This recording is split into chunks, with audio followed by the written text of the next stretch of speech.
Alright, the Lakers played well enough to win this game, and offensively, they exploited their usual advantages with their pace and sets that generate good looks, but it was defensively that was most impressive.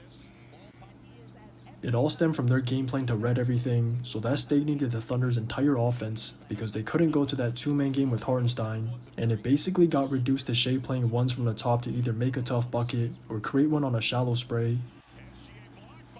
A lot of it is just the luxury of Ant being able to man up on the perimeter, and then the Lakers would just have the other Shay's angles, so he didn't have much space to operate.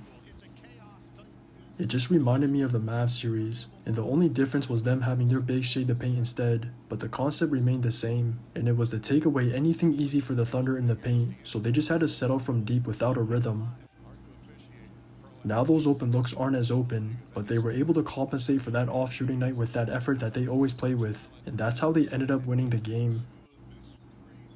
It showed on their 15 boards for them to convert 16 points off them, then on the Lakers' 17 turnovers to convert 20 points off those, and even though they could have converted more of them combined, they still got up 20 more shot attempts, so that's still 20 taken away from the Lakers. When the margin of error is this small, it comes down to those little details because those add up, and the Thunder are one of the best at winning these types of games because they're a full 48 team. Both of those categories just led to timely buckets to maintain that control of the game from the start of the night, and that was a big reason as to why the Lakers could never really take it from them when they had their chances, especially at the end of each quarter.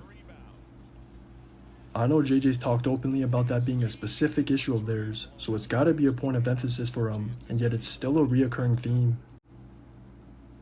Some of it in this one was just lapses in focus or even effort, but more of it was just Shay's individual greatness to create something out of nothing in those moments, and if he got a look, he threed it. Then if they cheated off the others, he just sprayed it for them to do the same.